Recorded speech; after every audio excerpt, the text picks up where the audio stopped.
देव अपने ऑफिस के किसी काम से दिल्ली से चेन्नई जाता है। वो अपने आसपास जिससे भी बात करने की कोशिश करता है, कोई उसकी बात को समझ ही नहीं पाता और ना देव खुद उनकी बातों को। वो तो काफी परेशान हो गया था और वो थक कर वहीं एक पेड़ के नीचे बैठ जाता है और सो जाता है। उसकी जैसे ही आंख लगती है, एक लड़की आकर उसके ऊपर अपनी साइकिल चढ़ा देती है। देव जल्दी से उठ खड़ा होता है। इसके बाद उससे बोलता है, अबे अंधी है क्या, पागल है क्या, सोता हुआ आदमी दिखाई नहीं दिया तुझे? आराम से बोलिए ना, चिल्ला क्यों रही है? वैसे भी ये जगह सोने के लिए नहीं बनी जो आप यहाँ मजे लेकर सो रही है। अब तुम मुझे ये बताओ कि मुझे कहाँ सोना चाहिए कहाँ नहीं। इल्ले इल्ले ना निन्न पुरंतु कुल्लो रंपत्ति, मैं क्यों आपको समझाने लगी? अरे यार हिंदी में बोलो ना यार, वैसे भी तुम पहली लड़की हो जिसको हिंदी आती है। क्यों, आपको अभी तक कोई इंसान नहीं मिली जिसे हिंदी आती हो?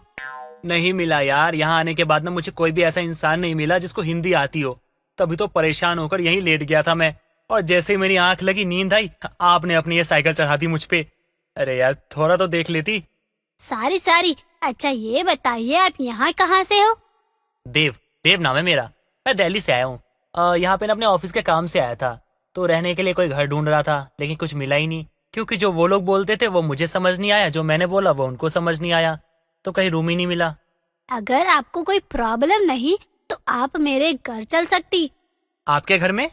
जी, मेरा घर, असल में हमारे कई सारे घर हैं, तो आप किसी भी घर में रह लेगी। ओह ये बात है, अगर ऐसा है ना तो मैं जरूर चलूंगा। वैसे आपका नाम क्या है? मेरा नाम बताने में तो शाम हो जाएगी, बस आप मुझे रुचि कहकर बुला लीजिए। ठीक है चले। फिर रुचि देव को अपने घर लेकर जाने लगती है। उसकी साइकिल के सामने एक कार आकर रुकती है। उसमें से एक आदमी उतरता है। वो रुचि के पास आकर बोलता है, ನಾನು ಕೇಳೋ ಟ್ಯಾಟೂ ರಿಕಲಿಯನ್ इत्तू वम इल्ले इंट मनिटन यार इतन मुलन निकाल इन्ने एन्ना। कौन है ये? कोई नहीं, बस ऐसे ही। और ये इतने गुस्से में क्यों लग रहे हैं? इसकी शक्ल ही ऐसी है। इत्तू इन्ना इगे कोली कुल्टू इल्ले इल्ले अगर आपकी बातें हो गई हो ना तो हम चले। वो क्या है ना, मुझे ना बहुत ज्यादा थकावट हो रही है और भूख भी बहुत लगी है। सारी हम चलते हैं। इसके बाद रुचि देव को अपनी साइकिल पर बैठाती है। फिर कटप्पा की नजरों के सामने से उसे वहाँ से लेकर चली जाती है। थोड़ी देर के बाद वो अपने घर पहुँचती है। रुचि के घर वाले देव को देखकर थोड़े चौंक जाते हैं। रुचि की माँ उससे पूछती है, मकान यारी तू? अम्मा इत्तू रवियन ओरू वितई विरमपुर। माँ ये देव है, इन्हें घर चाहिए। अतु परा वाली आली? इसके बाद रुचि अपने घर वालों से बात करके देव को वहीं रहने के लिए मना लेती है। अब देव उन्हीं के साथ उनके घर में रहने लगता है। देव अपने ऑफिस के काम को बहुत ही अच्छे से कर रहा होता है। रुचि भी उसकी काफी मदद किया करती। देव को भी रुचि के साथ काम करने में काफी अच्छा लग रहा था। एक दिन देव उससे पूछता है, सुनो। जी कहिए। अब वो क्या है ना, यहाँ पे एक लड़की ना मुझे बहुत अच्छी लगने लगी है। क्या उससे बात करने में आप मेरी मदद करोगी? कौन लड़की? है एक बहुत प्यारी सी लड़की, थोड़ी सी पागल है पर दिल की बहुत अच्छी है। हमेशा सबसे झगड़ती रहती है, लेकिन प्यार जब करती है ना तो आय हाय मन करता है उसको देखते रह जाए। नाम क्या है उसका? नाम जान के क्या करोगी आप? वैसे वो मेरी सांसों में बसी हुई है। रहती कहाँ है? इश्क की गली में रहती है, मोहब्बत के मोहल्ले में रहती है। और वहाँ ना मिले आपको तो मेरे दिल में झांक के देखना, उसका दीदार हो जाएगा आपको। अच्छा जी, इतनी खास कब से हो गई वो? यूं ही बस, कुछ खास नहीं, पर जब मेरे साथ वो होती है ना तब कुछ और ही होती है। बस और मत सुनाइए मुझे उसके बारे में। अच्छा तुम उसे देखना चाहोगी? नहीं, मुझे कुछ नहीं देखना, मैं जा रही। इसके बाद रुचि वहाँ से जाने लगती है तो देव उसका हाथ पकड़ लेता है और अपने करीब खींच लेता है। देव उससे बोलता है, मेरी बात सुनो। अब सुनाने के लिए रह क्या गया है? मेरी आंखों में देखो, उसका चेहरा तुम्हें साफ साफ दिखाई देगा। मेरा चेहरा? तुम्हें पता है हमारी आंखें ना हमारे दिल का आईना होता है। हमारी आंखों में हमें वही नजर आता है जो हमारे दिल में होता है। तो इसका मतलब ये हुआ कि मेरे दिल में कोई और नहीं, तुम हो, सिर्फ तुम। मैं तुमसे प्यार करता हूँ। तुम सच कह रही हो? बिल्कुल सच। रुचि और देव दोनों कई समय तक एक दूसरे को डेट करते हैं और फिर शादी कर लेते हैं। शादी के बाद देव रुचि को अपने साथ दिल्ली लेकर आता है। कई दिनों तक तो सब कुछ ठीक चल रहा होता है। रुचि भी काफी खुश थी। कुछ दिनों बाद देव की पड़ोसन महक भागते हुए अपने पड़ोसी देव के घर आती है और उसे आवाजें देने लगती है। देव कहाँ हो? जल्दी बाहर आओ। देव, देव। क्या हुआ भाभी?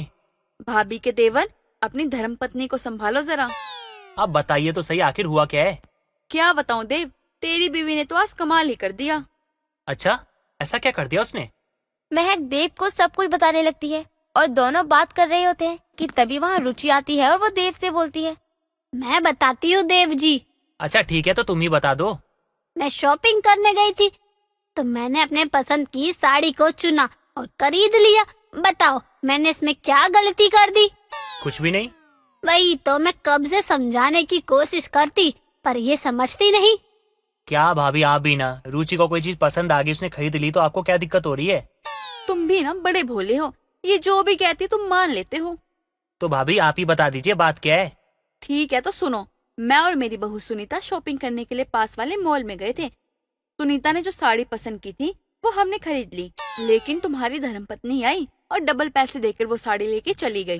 हमने कहा भी कि तुम दूसरी ले लो, तो ये हमें तमिल में सुनाने लगी। क्यों रुचि, भाभी सच कह रही है क्या? इल्ले इल्ले अवल पोई साइक्रेल। तो तुम ये कह रही हो कि भाभी झूठ कह रही है? हाय राम, देखो तो सही कितना झूठ बोल रही है। ऐसे कह रही कि जैसे हमने इससे साड़ी छीन ली हो। अच्छा चलो अब जाने भी दो भाभी, आप दूसरी खरीद लेना, चाहे तुम मुझसे पैसे ले लेना। वो तो सही बात है देव, लेकिन तू इसको समझा। मुझे क्या समझाना है, मैं तो पहले से ही समझदार हूँ। रुचि प्लीज।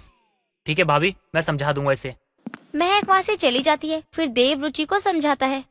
देखो रुचि, तुम्हें अपनी आदतें हरकतें बदलनी होगी। ये दिल्ली है, चेन्नई नहीं है। ये जो तुम ये सब करती रहो, तुम्हारी ये हरकतें ना यहाँ नहीं चलने वाली, समझी तुम?